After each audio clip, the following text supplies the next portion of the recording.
안녕하세요. 투자로 경제적 자유를 꿈꾸는 전업 투자자 로드 투 빌리언입니다. 제 목표는 자동 매매로 1000만 원을 10억까지 만드는 겁니다. 지금 이 도전은 28일째 진행 중이고 현재까지 누적 수익은 2869만 원입니다.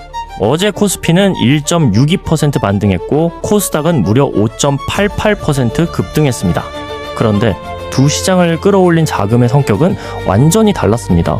코스피에서는 외국인과 기관이 동시에 빠져나갔고 코스닥에서는 기관 자금이 바이오와 2차전지로 집중됐습니다. 오늘은 국내 증시가 왜 장중 급락을 딛고 반등했는지 그리고 지금 반도체 대신 어떤 테마를 확인해야 하는지 짚어보겠습니다. 그럼 8월 4일 어제 매매장 브리핑부터 들어가 보겠습니다. 코스피는 전 거래일보다 1.62% 상승한 6,358.95로 거래를 마쳤습니다.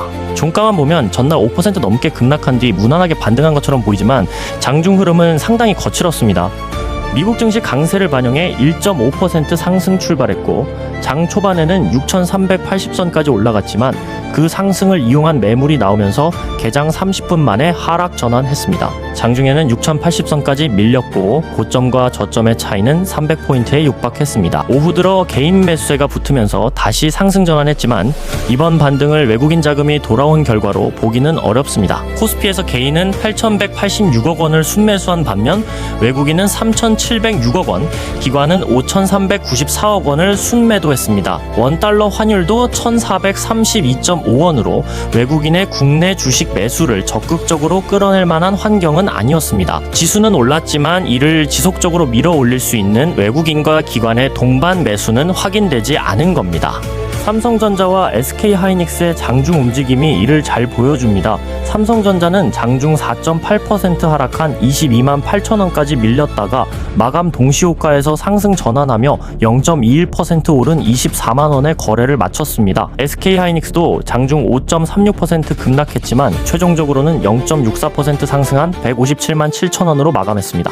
종가만 보면 두 종목 모두 올랐지만 장중에는 반도체에 대한 경계심이 여전히 강했습니다. 중국 최대 메모리 기업인 CXMT가 베이징의 신규 메모리 공장 건설을 검토하고 있다는 소식이 전해지면서 앞으로 메모리 공급이 늘어날 수 있다는 우려가 반영됐기 때문입니다. 최근 국내 증시는 삼성전자와 SK하이닉스가 움직이면 코스피 전체가 같은 방향으로 따라가는 경우가 많았습니다. 하지만 어제는 반도체가 흔들리는 동안 다른 업종으로 매수세가 옮겨갔습니다. 건설업종은 8.87%, 통신은 5.56%, 금속은 5.45%, 기계장비는 4.95% 상승했습니다. 한화에어로스페이스는 9% 넘게 올랐고 LG에너지솔루션과 삼성바이오로직스도 3%대 강세를 기록했습니다. 코스피 상승 종목은 786개, 하락 종목은 95개에 그쳤습니다. 삼성전자와 SK하이닉스가 지수를 끌어올렸다기보다 그동안 반도체에 가려졌던 업종들이 폭넓게 반등하며 코스피를 방어한 하루였습니다. 코스닥은 전 거래일보다 5.88% 급등한 780.72로 마감했습니다. 지난달 31일부터 3거래일 연속 상승했고 이 기간 누적 상승률은 21%에 달합니다. 장중에는 코스닥 150 선물과 현물지수가 함께 급등하면서 오전 10시 47분 매수 사이드카가 발동됐습니다. 코스닥에서 3거래일 연속 매수 사이드카가 나온 것은 이번이 처음입니다. 수급도 코스피와 정반대였습니다. 코스닥에서는 기관이 5,434억 원을 순매수한 반면 개인은 2,586억 원, 외국인은 2,772억 원을 순매도했습니다. 코스피는 개인이 외국인과 기관의 매물을 받아냈다면 코스닥은 기관이 개인과 외국인의 차익 실현 물량을 받아낸 구조입니다. 기관 자금이 몰린 곳은 제약 바이오였습니다. 리가켄 바이오는 15.2%, ABL 바이오는 13.24%, HLB는 11.17%, 알테오젠은 9.29% 상승했습니다. 에코프로와 에코프로비엠도 각각 5% 넘게 오르면서 2차전지까지 강세가 확산됐습니다. 코스닥 전체 1801개 종목 가운데 1492개 약 83%가 상승했습니다. 일부 대형주 몇 개가 지수를 끌어올린 게 아니라 시장 전반에 매수세가 퍼졌다는 뜻입니다. 그렇다고 3거래일 연속 급등했다는 이유만으로 지금이 바로 추격할 구간이라고 단정할 수는 없습니다. 기관이 강하게 들어왔다는 점은 긍정적이지만 상승 속도 자체도 상당히 빨랐고 외국인은 여전히 매도 우위였으며 바이오와 2차전지 모두 하루 변동성이 큰 업종입니다. 지금 확인해야 할 것은 코스닥이 800선을 넘느냐가 아닙니다. 기관이 바이오와 2차전지를 계속 사들이는지 외국인이 매도해서 매수로 돌아서는지 거래 대금이 특정 종목에만 몰리지 않고 시장 전체에 유지되는지입니다. 어제 국내 증시를 한 문장으로 정리하면 반도체 중심 시장이 잠시 쉬어가는 동안 자금이 코스닥과 비반도체 업종으로 옮겨간 순환매 장세였습니다. 이 흐름은 간밤 미국 증시의 강한 상승과도 맞닿아 있습니다. 이제 미국 증시 확인해 보겠습니다. 미국 증시는 중동 긴장 완화 기대와 국제유가 급락에 힘입어 일제히 상승했습니다. 다우지수는 1.32% 오른 53,178.41로 사상 최고치를 새로서, S&P 500은 1.48% 상승한 7,600.50, 나스닥은 2.13% 오른 25,913.90으로 마감했습니다.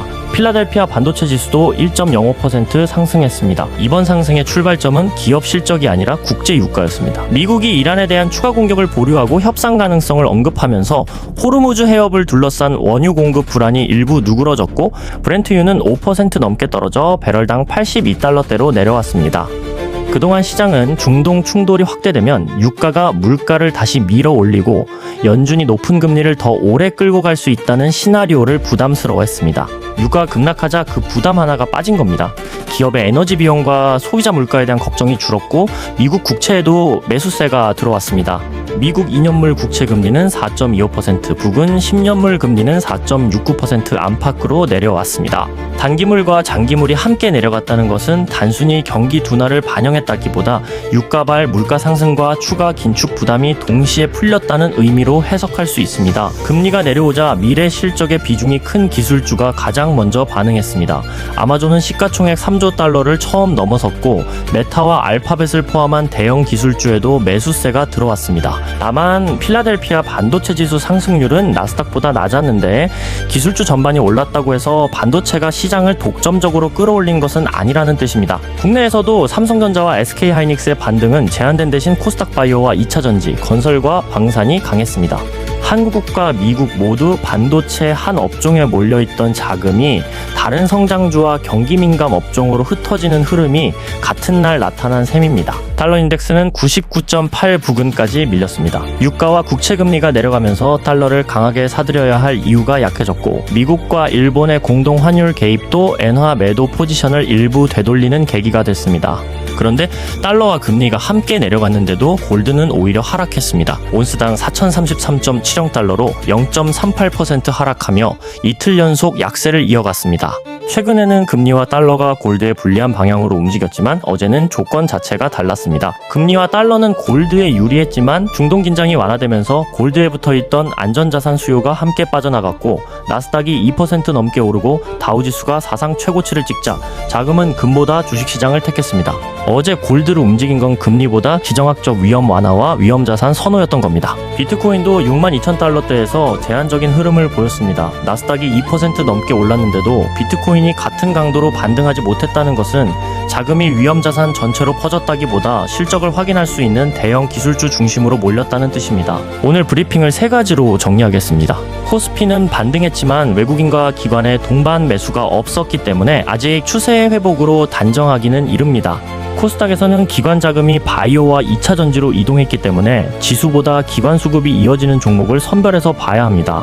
미국 시장은 유가와 금리가 내려가며 기술주가 반등했지만 이 조건은 중동 협상과 앞으로 나올 경제 지표에 따라 다시 바뀔 수 있습니다. 따라서 지금 눈여겨봐야 할 곳은 외국인 매수 전환 여부가 중요한 삼성전자와 SK하이닉스, 기관 수급이 몰린 바이오 2차 전지, 그리고 유가 하락의 수혜를 받을 수 있는 항공 운송 업종입니다. 중요한 건 이런 시장의 흐름을 실제 매매에 어떻게 적용하느냐입니다. 제가 사용하는 자동 매매의 운용 방식과 리스크 관리 기준이 궁금하신 분들은 프로필 링크의 안내 링크를 확인해 주세요. 여기까지 보신 분들은 달러와 국채 금리가 내려갔는데도 오히려 약세를 보인 골드에서 제가 어떻게 수익을 가져갔는지 궁금하실 겁니다. 제가 선택한 종목은 골드였습니다. 4,000달러 초반을 두고 짧은 반등과 되돌림이 반복되는 하루였고, 한쪽 방향이 오래 이어지기보다 가격이 일정 범위를 벗어났다가 다시 돌아오는 움직임이 여러 차례 나타났습니다. 그럼 실제로 제가 어떻게 수익을 가져갔는지 확인해 보시죠. Okay, let's go.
분량상 모든 매매 기록을 다 담지는 못했지만 오늘 시작 잔고는 29,223달러였고 최종 잔고는 30,16달러입니다.